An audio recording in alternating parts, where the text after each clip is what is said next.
So this video will show you how to start a new Amazon instance. Obviously the first thing you need to do is actually get an account on Amazon Web Services, and once you do that and you log in, you get to the Amazon console, which is what you're seeing here. One of the things you can actually access on Amazon console is you can look at the different data centers that Amazon provides and choose the one where you want to launch your instances. In this case we're doing that in the North Virginia one. Amazon provides many services, but we're going to be using EC2.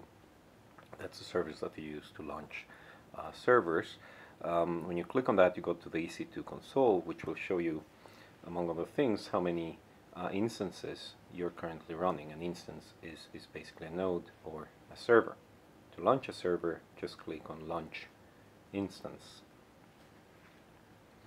After you do that, you'll be presented with many of the default instances that Amazon provides. If you're creating a new image from scratch, this is probably the way to go.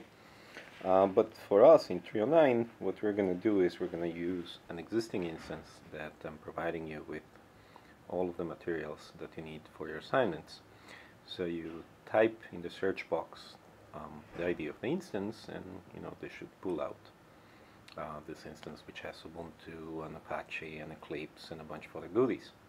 So you select it, and after you do that, you have to tell Amazon what size of an instance you want to run.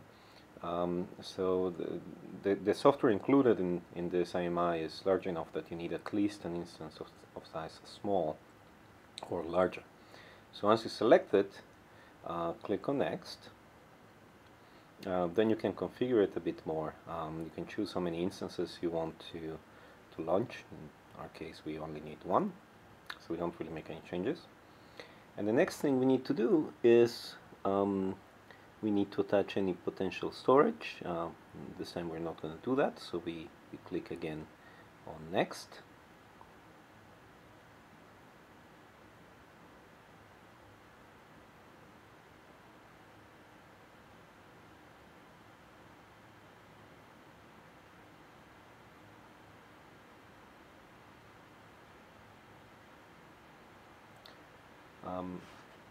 At that point we get a chance to actually give our instance her name, and this name will show up on your console, so try to choose something short and descriptive. After that, we need to set the firewall rules for this instance. This will control who can actually connect to this instance. You should at least set an SSH rule, and just to be safe, it's probably best to limit connections only to the IP address from which you are connecting. You can actually have multiple SSH rules, and if your IP address changes because you have dynamic IP addresses at home, you can always log back to the website and change the firewall rules later on. So you can add multiple rules. This is an example from SSH one, and we're going to also make HTTP accessible. Again, be careful as to who you let access your instance. If you make anyone, let anyone, then basically anyone in the internet can actually access it and potentially break into it. So you don't want to do that, at least not initially. So after you set the firewall rules, you're really ready to really launch your instance. So just click on Launch. And the last step is to download the SSH credentials that you will use to actually log into the instance.